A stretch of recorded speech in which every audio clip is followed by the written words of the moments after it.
Hey everybody, I'm going to try something new. I'm going to see if I can make this video using the fraction tiles because I know I said that it's a lot harder to explain this type of lesson comparing fractions without having the actual tiles.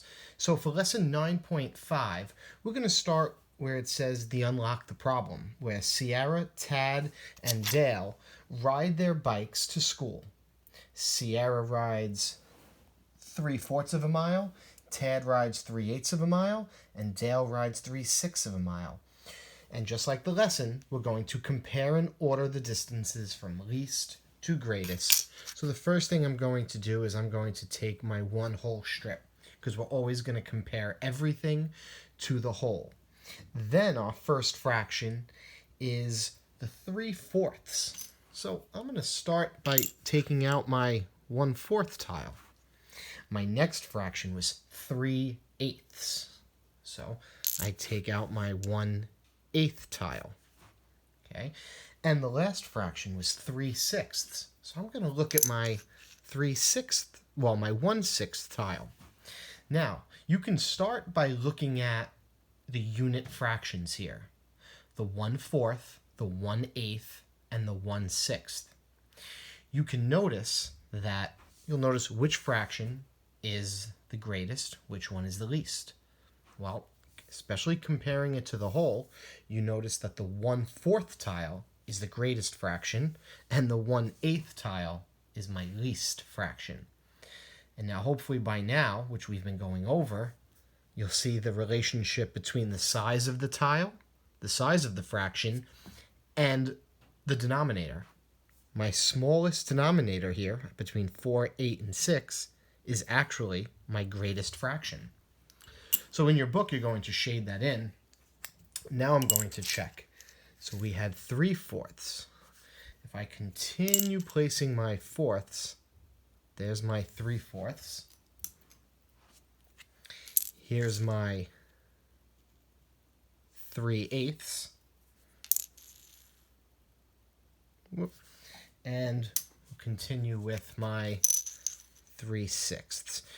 Now, when you're working with your fractions, it is extremely important, and you could just see what I just did, that your fractions are all lined up.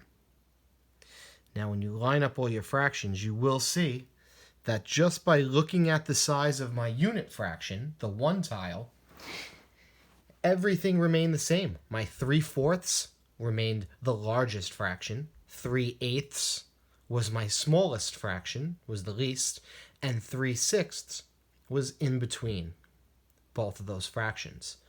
And you'll see this is true because all three fractions, they have a different denominator, but they all had the same numerator. I had 3/4, 3 fraction tiles, 3/8, 3 fraction tiles, and 3/6, 3 fraction tiles.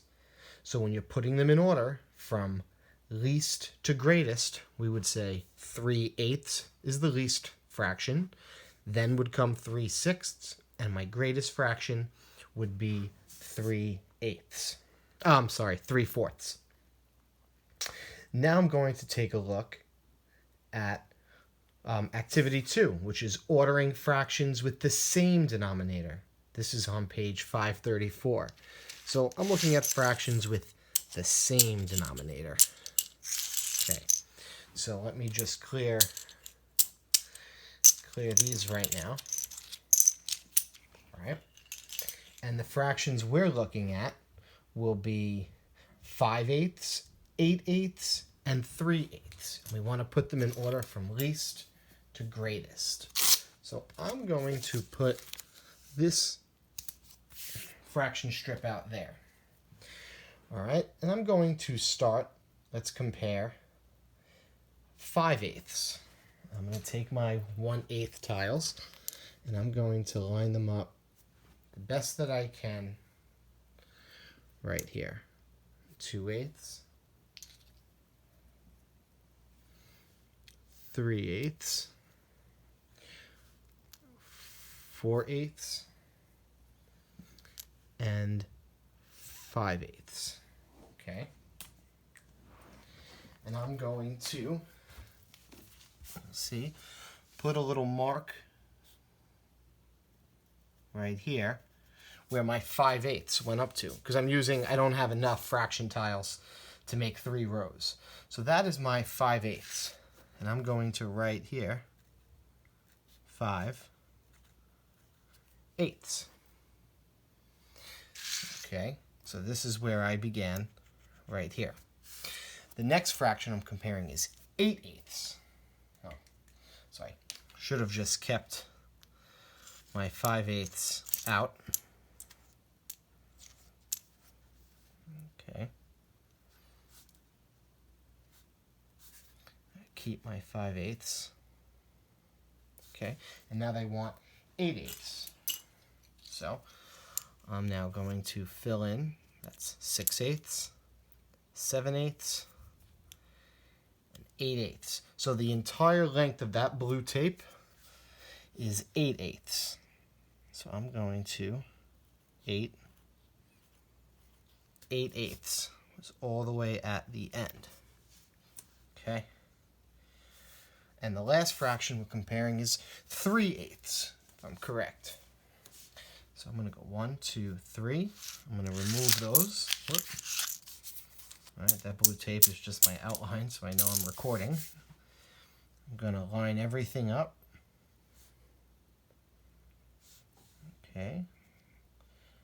Just line it at the beginning, just like if we're using a ruler. Do the best that I can. Mark it. And this is where 3/8 was. So we're looking at those 3 fractions now, and we have to, well, now doing it this way, we can compare them. But we're ordering these, once again, from least to greatest. So, but all 3 fractions have the same denominator here. So because each fraction was the same size, each fraction tile, okay, was split into 8ths. All I need to really look at is well, 3/8 ended right here.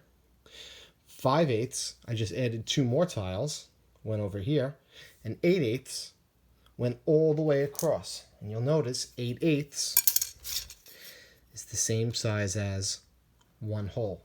Because we know when our numerator and our denominator are the same, that equals 1 whole, 8/8. So when we put these fractions in order from least to greatest, we have 3/8, 5/8, and 8/8. And because all 3 fractions had the same denominator, you're just able to look at the numerator. 3, 5, 8. You could put the numerators in order from least to greatest. That wasn't the case in the problem before when we had different denominators, because those had different size fraction tiles. Here, we were using the same size fraction tile, 1/8 for all of them.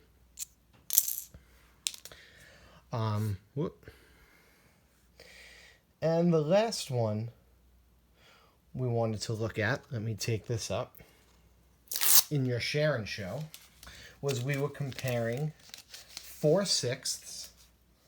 So I'm going to take my, once again, I'll take my 1 whole tile, 4/6.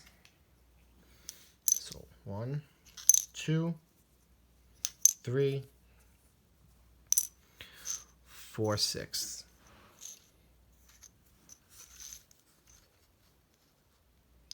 Okay, there's 4/6. The next fraction is 4/4. Now, you got to ask yourself, when you see 4/4, what do you notice? And hopefully you're noticing by now that 4/4 has the same numerator and the same denominator. So when our numerator and denominator are the same, that equals 1 whole. So we know that 4/4 is going to be greater than 4/6, because 4/6 hasn't even reached a whole yet. And the last one was 4/8. So I'm going to go back to my 1/8 tiles, which I still have. 1, 2, 3, 4. 4/8. And now this problem is asking you to order them from least to greatest. Now I will say that you are going to get some problems where you're going in order from least to greatest, and you will get some where they go in order from greatest to least. For some of you, that will be the hardest part of the problem, is reading the directions and saying, do they want me to put these fractions in order from least to greatest, or do we want to put these fractions in order from greatest to least? Okay, so here you will see that the least to greatest, least is my 4/8, my greatest was my 4/4, and in between was my 4/6. Okay, so if you have your fraction tiles, or if you've cut them out, or if you've colored them, it's extremely important that you have to do something hands-on here. Some of you will be able to use the interactive tools on Think Central. I know for some of us that could be a little confusing to figure out, but I know Miss Pascali had included last week these fraction tiles, and I know some of you have cut them out, printed them out, colored them. They will come in real handy when doing these problems. So hopefully this little video, which I'm going to have posted to my YouTube account, will help you out. I'll attach this into tomorrow's lesson. So it's pretty late right now, so I'm not going to show my face, but I will give you guys a wave. And all right, any questions, let me know, and have a good night.